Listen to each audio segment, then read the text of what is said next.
Shalom jemaat Tuhan, selamat hari Minggu. Kita bersyukur pada Tuhan kesempatan yang luar biasa pada hari ini. Minggu yang pertama pada bulan yang ke-9 ini kita diberkati Tuhan.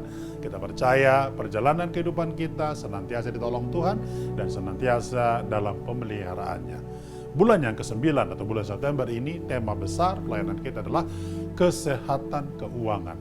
Kesehatan keuangan. Minggu pertama ini kita akan bicara tentang keuangan yang sehat. Mari kita baca Ibrani pasal 13 ayat yang kelima berkata demikian. Janganlah kamu menjadi hamba uang, cukupkanlah dirimu dengan apa yang ada. Karena Allah telah berfirman, aku sekali-kali tidak akan membiarkan engkau, dan aku sekali-kali tidak akan meninggalkan engkau. Bicara tentang keuangan yang sehat, saudara sekalian, merupakan hal yang sangat penting dan prinsip bagi keluarga Kristen. Menurut saya banyak persoalan terjadi dalam keluarga Kristen karena adanya masalah keuangan. Seperti dilansir dalam penelitian selama masa COVID, Kemenak memberikan data bahwa terjadinya persoalan-persoalan dalam keluarga, termasuk salah satunya adalah perceraian yang begitu tinggi, itu diakibatkan karena adanya masalah keuangan. Tentu, keuangan sebetulnya bukan segala-galanya dalam keluarga, tetapi kalau keuangan bermasalah dalam keluarga, maka akan memicu persoalan-persoalan yang ada. Sama juga dengan gereja, sama juga dengan negara. Di mana-mana saudara sekalian, semua lembaga di dunia ini, apakah lembaga pemerintahan, non-pemerintahan, semua itu pasti bertalian dengan masalah keuangan. Sebagai keluarga Kristen, harusnya kita belajar bagaimana memiliki kesehatan keuangan. Saya kira hal yang sangat prinsip di sini adalah semua kita belajar mengelola keuangan yang baik. Bahkan juga kita mampu membuat patokan-patokan ataupun berbagai macam hal sesuai dengan anggaran di dalam rumah tangga kita, sesuai dengan pendapatan kita. Sehingga apa yang kita gunakan tidak akan pernah melebihi apa yang kita dapatkan atau yang menjadi penerimaan dalam keluarga kita. Saya sangat berharap saudara-saudara sekalian belajar mengelola keuangan dengan baik. 3 prinsip sederhana saudara sekalian bagaimana keuangan yang baik ataupun keuangan yang sehat adalah yang pertama, Alkitab menyarankan kita jangan menjadi hamba uang. Jangan menjadi hamba uang.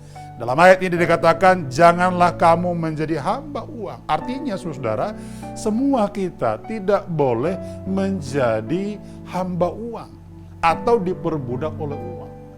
Dengarkan dengan baik. Uang memang penting, tapi bukan segala-galanya. Uang memang perlu, tetapi bukan satu-satunya. Saudara pula punya uang yang banyak, tetapi uang tidak dapat memberikan kebahagiaan. Sebab kebahagiaan sejati adalah relasi kita dengan Tuhan.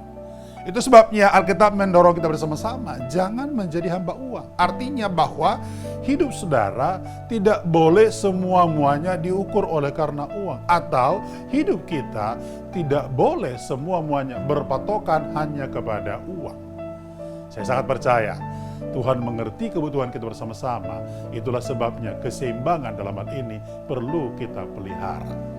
Yang kedua, saudara sekalian, prinsip keuangan yang sehat ataupun keuangan yang baik adalah belajar mencukupkan diri dengan apa yang ada. Cukupkan diri dengan apa yang ada. Dalam Ibrani pasal yang ke-13 ayat 5a dikatakan, cukupkanlah dirimu dengan apa yang ada padamu. Artinya apa saudara sekalian? Kalau saudara dan saya memiliki keuangan saudara sekalian yang baik, nah maka kebutuhan hidup kita cukupkan sesuai dengan apa yang kita perlukan. Kalau Anda punya pendapatan tidak besar, maka gaya hidup kita saudara sekalian tidak boleh melebihi pendapatan tersebut. Saya tahu ada banyak orang saudara sekalian yang mengalami persoalan keuangan karena gaya hidup mereka lebih besar daripada penerimaan ataupun pendapatan mereka. Akhirnya apa yang terjadi? Di sana sini banyak utang saudara sekalian. Saya sangat mendorong saudara sekalian, jangan pernah bekerja dalam hidup ini hanya untuk membayar utang. Mestinya belajar dari pendapatan kita, ada uang yang kita tabung. Investasi masa depan meskipun tidak banyak saudara sekalian. Itulah sebabnya penting sekali kita belajar mencukupkan diri. Dengan kata lain, saudara harus mulai belajar menata diri dengan baik antara penerimaan keuangan saudara dengan pengeluaran saudara. Ini harus dikelola dengan baik. Berilah kepada Tuhan apa yang patut menjadi bagiannya dan gunakanlah sesuai dengan keperluan saudara dalam hidup saudara berdasarkan kebutuhan yang ada. Yang ketiga, prinsip keuangan yang sehat adalah percaya pada pemeliharaan Tuhan. Kira-kira apakah saudara sekalian belajar mempercayai bahwa Tuhan memelihara kita? Saya sangat berdoa supaya kita terdorong dengan firman Tuhan ini, sebab dalam ayat yang ke-6 bagian A dikatakan, aku sekali-kali tidak membiarkan engkau dan aku sekali-kali tidak akan meninggalkan engkau.